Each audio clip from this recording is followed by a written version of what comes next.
Meu nome é Daniel Godry e você sabe mais do que eu que hoje o grande segredo de uma boa equipe é você ter um bom líder, um bom mentor. As equipes superiores são aquelas que têm alguém que dá o suporte para chegar na excelência. Então hoje nós vamos falar em liderança, como ser um bom líder, como formar uma bela equipe. E eu gostaria de falar do melhor mestre que esteve nesse mundo, que já passou por esse mundo. Eu gostaria de falar de um mestre que nos ensinou como liderar. Gostaria de falar de Jesus Cristo, de como ele conseguiu formar uma boa equipe, como ele conseguiu formar uma liderança. Pense comigo, Jesus Cristo ficou com os discípulos dele apenas 3 anos. Pense nisso, apenas 3 anos. E ele pegou funcionários sem muito talento. Você há de convir comigo que os apóstolos que ele pegou, a maioria entendia um pouco de peixe, não mais que isso.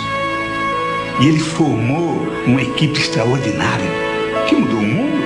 Quer você seja cristão ou não, você tem que concordar comigo. Jesus Cristo formou pessoas extraordinárias. Os que seguiram Jesus Cristo foram pessoas que encantaram o mundo. Então eu gostaria de usar exatamente essas pessoas para ver como a gente pode aprender sobre liderança como formação de equipe. Pedro era extremamente nervoso. João era um cara muito gentil, muito amável. André, não se tem muita notícia, mas deve ser mais ou menos. Pedro era um cara extremamente inseguro. Pedro negou Jesus Cristo várias vezes. João não. João foi fiel a Jesus Cristo. André, mais ou menos. Por que Jesus Cristo escolheu Pedro? E para te responder isso, a gente tem que buscar na Bíblia. Acompanhe comigo, você vai ver como é interessante. Vamos ver o que tem em Mateus 16, 13 e 20. Tendo chegado à região de Cesareia de Filipe, Jesus interroga seus discípulos. No dizer dos homens, quem é o Filho do Homem? E eles disseram, para uns do céu João, o Batista, para outros o Elias, e para outros ainda, Jeremias ou algum dos profetas. E ele lhes disse, e vós, quem dizeis que eu sou? Tomando a palavra, Simão Pedro respondeu, tu és o Cristo, o Filho de Deus vivo. Retornando a palavra, Jesus então declarou, feliz és tu, Pedro, filho de Jonas, porque não for a carne e o sangue que te revelaram isso, mas o meu Pai que está nos céus.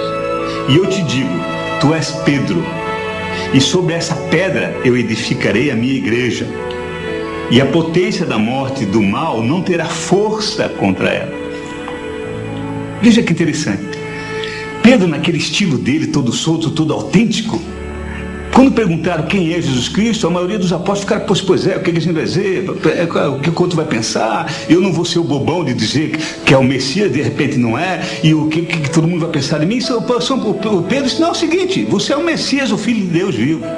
Ele foi autêntico. Então, para você ser um líder extraordinário, você precisa ser autêntico. A condição número 1, seja autêntico. Para você ser um líder extraordinário, você precisa, primeiro, reconhecer Jesus Cristo, amar Jesus Cristo, proclamar Jesus Cristo e, segundo, amá-lo sobre todas as coisas. Quanto mais você ama Jesus Cristo, mais você tem condição de ser líder. Porque as pessoas que amam a Jesus Cristo conseguem ser um líder extraordinário. Não por si mesmo, mas porque Jesus Cristo age. Ser cristão autêntico é aquele que tem obediência. E se você não tiver obediência, seja você quem for, você não consegue ser um bom líder, muito menos um bom participante de equipe. Então pense nisso. É preciso ser um líder extraordinário, mas também precisa fazer parte dessa equipe. E depois que você faz parte da equipe, trabalha em conjunto. Não importa, olha, eu não era a favor desse líder, mas agora eu estou trabalhando por ele, eu vou trabalhar junto. Acredite, nós precisamos de pessoas que sejam humildes, pessoas que se põem a serviço. E agora eu quero voltar um pouquinho para o André. Você percebeu que no Evangelho o André é citado pouquíssimas vezes? Aliás, eu achei 2 vezes. Eu achei André, uma no Evangelho de São João, no capítulo 1, versículos 37 a 42. Olha o que diz lá.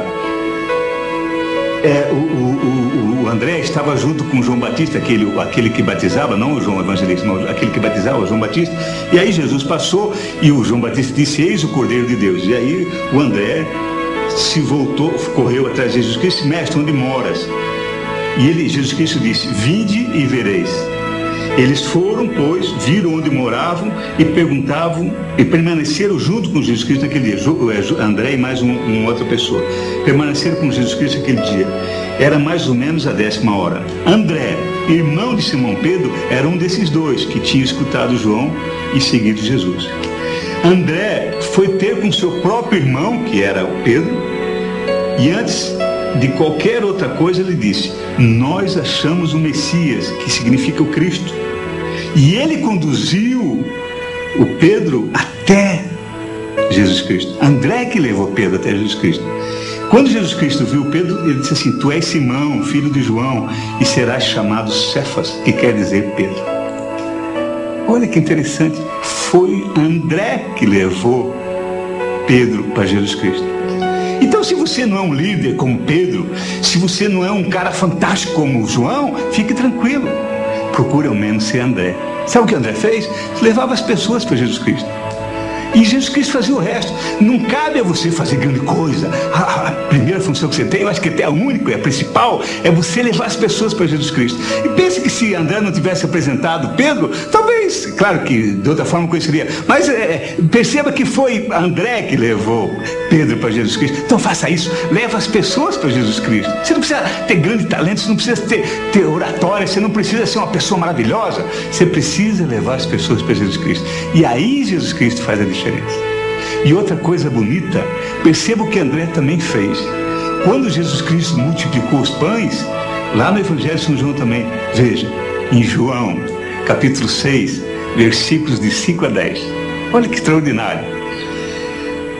Ora, Jesus tendo levantado os olhos, ele viu uma grande multidão que acorria a ele. Então Jesus disse a Filipe: onde compraremos pães para que tenham o que comer? Jesus falou assim porque ele estava pondo à prova, porque ele sabia o que ia fazer. Filipe lhe respondeu: 200 reais ou 200 denários na época de pão não bastariam para que cada um recebesse um pedacinho. Aí aparece André. Um dos seus discípulos, André, irmão de Pedro, lhes disse: há aqui um rapaz que possui 5 pães de cevada e 2 peixinhos. Mas o que é isso para tanta gente? Olha o que André fez de novo. André apresentou mais uma pessoa para Jesus Cristo. E disse: olha, aqui tem um menininho com 5 pães e alguns peixes. Mas não sei o que isso vai ser grande coisa. Também vai dar uma cutucadinha, Jesus. Olha, agora é tua vez aí. Eu fiz minha parte. E aí Jesus Cristo, veja como André era fantástico. André fazia essa função, trazer pessoas para Jesus Cristo, porque ele sabia que Jesus Cristo era a solução. Então, quando você está com um problema, quando você está com a pessoa desanimada, quando você tem um problema na tua comunidade, apresente para Jesus Cristo. Naturalmente a solução vem. E se você me permitir, eu gostaria de fazer uma oração para você, por mim, por nós. Senhor Jesus, nosso Deus e Salvador, abençoe essa pessoa que está assistindo agora esse vídeo. Senhor Jesus, abençoe os nossos dons, os nossos talentos, aqueles dons que Tu nos deste. Senhor, abençoe o nosso jeito de ser, porque Tu sabe que às vezes a gente erra, muitas vezes a gente erra, muitas vezes a gente agride, muitas vezes na vontade de acertar a gente atrapalha, muitas vezes pensando que a gente está a Teu serviço, a gente está atrapalhando mais do que ajudando. Senhor Jesus, que faça de mim para que seja um Pedro, sabe, aquela pessoa que Te ame mais do que ninguém. Jesus, faça de mim e dessa pessoa que está assistindo um João, para que tenha a liberdade de encostar a cabeça no Teu ombro. Mas, Senhor Jesus, se você puder, pelo menos faça de mim um André, faça de nós um André, para que a gente, se não quiser fazer grande coisa, pelo menos que a gente traga pessoas até você, para que cada um de nós seja pescadores de homens. Que o Senhor Jesus te abençoe, proteja você, o teu trabalho e a tua família.